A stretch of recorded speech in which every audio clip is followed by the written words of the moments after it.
Welcome everybody to the second episode of the Bouldering Breakdown series, the series in which we have a detailed look to the climbs that I've done. And for today's episode, we have a black route in the grading of 6C, maybe 7A, but I expect more 6C-ish. This time I upgraded the video a bit to make sure that I can ride on the screen as well, which should make it a bit more visual. So let's have a look at this route.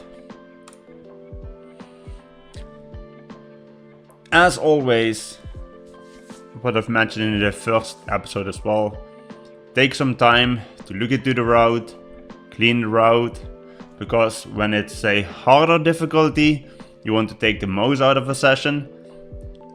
So cleaning the whole route makes it better to prevent you falling halfway, because the holds might not be completely clean. That's not something that you want. Also visualize the moves, look at the crux. What is the move that you expect to be having the most problems with? This one I already had a look at the holds which were bunched together. Since these were on ground level, you could feel like how do they feel due to the fact that the hold grabbing area, let's say, is on this side. You know, you want to have your body basically on this side to have the maximum out of this hold. Also, I saw that this was a sit start-ish, so you know that your body is low basically, and you want to be doing one move up higher, so you want to make sure that you know how these feel and how you want to approach these. Then from the next part on, this hold and this hold were looking very good, knowing that when I would grab these, that I would feel very comfortable about the next move. At this point I was eyeing the size of this span. I felt that I would have enough reach to take this, and this hold here is a bit worse to grab, but this one is a big jerk. So knowing that if I would be able to take this span, I would feel very comfortable about sending this route.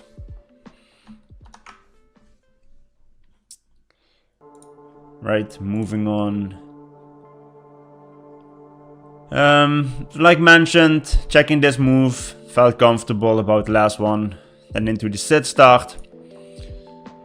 I was not 100% sure about this move upwards to see which is the best position to take.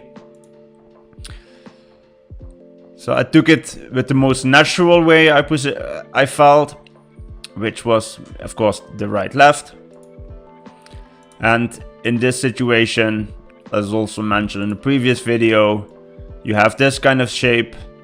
Your body is in line with your center, so you have more stability to actually reposition. And this kind of route where everything is basically on this side, meaning that your body will constantly be on this side to counterbalance the positioning of the hold and the wall. Back to the climb. What you could see there is that naturally I wanted to take my right foot up to make a big move upwards.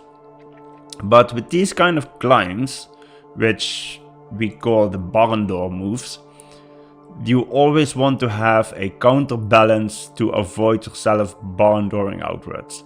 So if the hold, for example this one, if this grab with your right arm would also match with your right foot, and you have these in line, and the moment you start putting pressure on this side, your body will start to rotate outwards and you will just fall off the wall.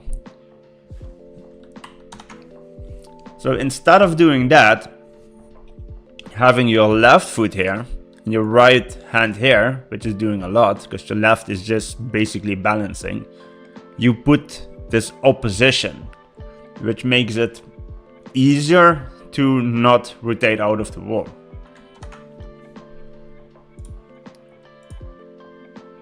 Then the move up, again, the opposition part, I was rubbing my right foot, smearing it against the wall to just counterbalance the left foot, and then not moving too far with my body to have this, yeah, strong shape where I would be able to control myself, constantly trying to press outwards into the wall to make sure that I will be able to just stick into the wall and not fall out.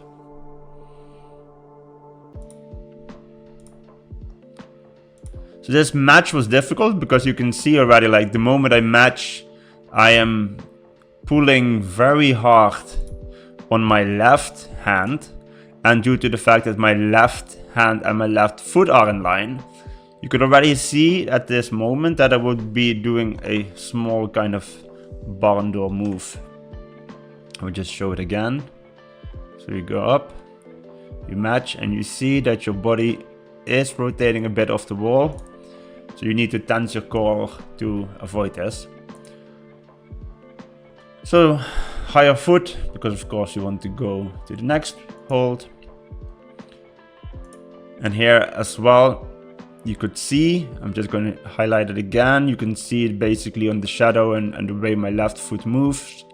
The moment I go up, my body is trying to rotate outwards, out of the wall. But due to the fact that I have my right foot here and my left arm here, I was able to just tense my core and avoid this barn door to happen. So this hold with which I was grabbing was good enough to hold, being able to match. And then it is again putting your foot up, rotating yourself inwards to the wall. And again, another another tip. Whenever you have a situation where you have one foot on a hold and your right or your other foot basically doesn't have it, just pushing your foot into the wall is already something that can help you give an additional amount of friction in order to actually get at least some help from your other foot. If you have your foot just bungling or hanging into the air, how to say it, then it will not give you much. So every bit of smear friction can make the difference with a sand or a fall. So at this point I know that, okay, I need to release my left hand because my right hand is solid. My left hand needs to go to this hold. And if I have the left hand there, I can start moving my feet over to this side as well. The most logical would be that the moment you're pushing out on the foot that actually has still the hole in it, and then you would be able to have a bit of schwung towards the hole that you're going for. Okay, just clean. So in my situation, I didn't need the schwung because I had the reach as I measured before the climb.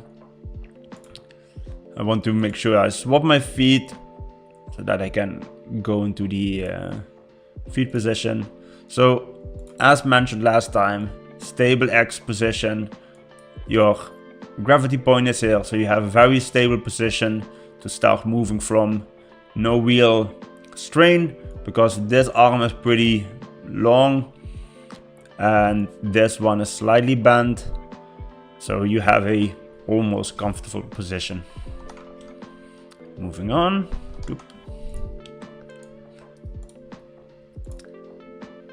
So what you can see here is again going into a very stable position, because I need to release my right hand.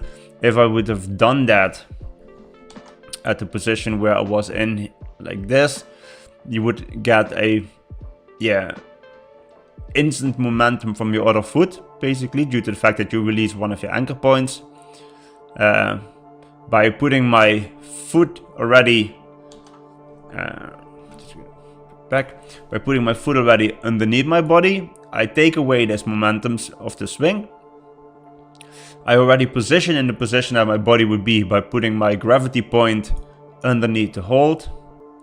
And I know if I release at this point, there's almost no schwung left, and it's a smooth move to the next hold. As you can see, there isn't much schwung, and I just can slowly go to the next hold because I know this next hold is not that good.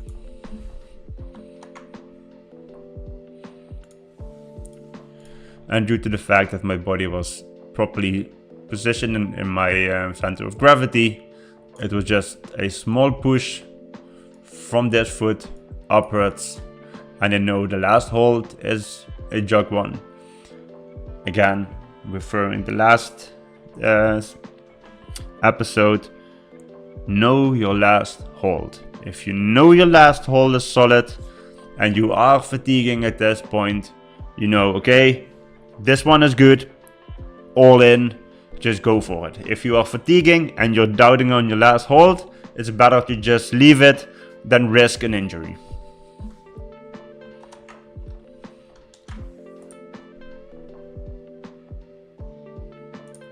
Then as an additional bonus, a heel hook to stably do the match.